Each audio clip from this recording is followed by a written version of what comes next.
بسم الله الرحمن الرحيم، والصلاة والسلام على أشرف المرسلين سيدنا محمد صلى الله عليه وسلم النبي الأمين وعلى آله وصحبه أجمعين. هنتكلم النهارده على أهم أسباب الرائحة الكريهة للفم. الحقيقة أحيانا بعض الأمهات بتشتكي إن في ريحة كريهة للفم لأطفالهم، وخاصة في الأطفال. هو الحقيقة الأسباب دي في الأطفال وفي الكبار بيبقى ليها علاقة يا إما مشاكل في الفم والحلق، زي التهابات متكررة في اللوزتين، بتبقى ساعتها اللوز محتاجة تتعمل، يبقى الميكروب دايما ما بيموتش وبيعمل ريحة كريهة، وغالبا بتبقى من اللوز. او في مشاكل في اللثة او الاسنان، تسوس الاسنان، التهابات في اللثة متكررة، او ممكن يبقى بقى لو هو عنده برد او ما عندوش برد في ريحة كريهة في الفم. ممكن نفكر في المعدة تكون مفهونة من البطن، فنعمل بقى تحليلات البراز العادية، الديدان والأميبا والجارديزس والجارديا وأنواع الطفيليات والديدان بتعمل سوء هضم وتعمل هذه الرائحة الكريهة اللي ممكن تيجي للفم. طبعا بنشوف المنطقة دي، بنشوف أسباب، هل يعني موضعيا نبص على الفم والأسنان واللثة والحلق، وممكن احيانا بيبقى من التهابات الجيوب الانفيه برضو، بالبلغم اللي بينزل من ورا ده من فتحه الانف الخلفيه تنزل على اللوز تعمل المشاكل دي.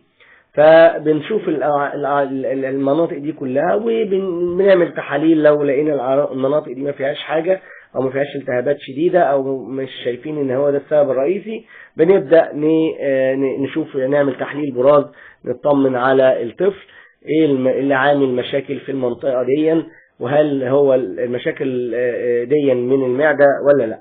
طبعا علاج السبب، يعني ايا كان السبب احنا ما بنقعدش ندي يعني حاجات تخلي اللي هو اللبان النعناع والحاجات اللي تخلي ريحة البق كويسة ونسيب السبب. لازم نعالج السبب، ايا كان السبب بنعالجه. لو ديدان او طفيليات بندي ليها علاج، لو في التهابات متكررة في الحلق واللوز بنشيلها، لو في مشاكل في الجيوب الانفية بنعالجها، وهكذا. أتمنى للجميع صحة جيدة، والسلام عليكم ورحمة الله وبركاته. بسم الله الرحمن الرحيم، والصلاة والسلام على أشرف المرسلين سيدنا محمد صلى الله عليه وسلم النبي الأمين وعلى آله وصحبه أجمعين. هنتكلم النهارده على أهم أسباب الرائحة الكريهة للفم.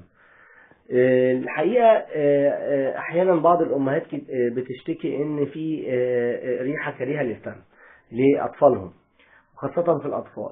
هو الحقيقة الأسباب دي في الأطفال وفي الكبار بيبقى ليها علاقة يا إما مشاكل في الفم والحلق، زي التهابات متكررة في اللوزتين، بتبقى ساعتها اللوز محتاجة تتعمل، يبقى الميكروب دايما ما بيموتش وبيعمل ريحة كريهة، وغالبا بتبقى من اللوز. او في مشاكل في اللثة او الاسنان، تسوس الاسنان، التهابات في اللثة متكررة، او ممكن يبقى بقى لو هو عنده برد او ما عندوش برد في ريحة كريهة في الفم. ممكن نفكر في المعدة تكون مفهونة من البطن، فنعمل بقى تحليلات البراز العادية، الديدان والأميبا والجارديزس والجارديا وأنواع الطفيليات والديدان بتعمل سوء هضم وتعمل هذه الرائحة الكريهة اللي ممكن تيجي للفم.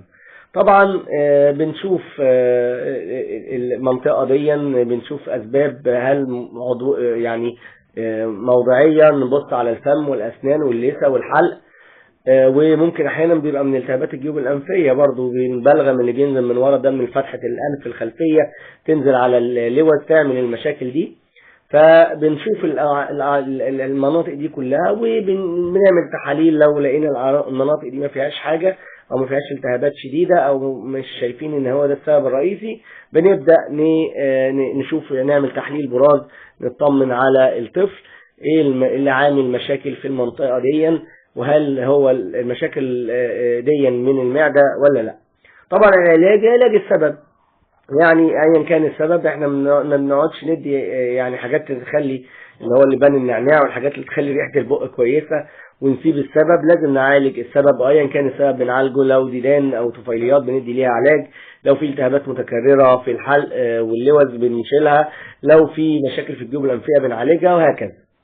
أتمنى للجميع صحة جيدة، والسلام عليكم ورحمة الله وبركاته.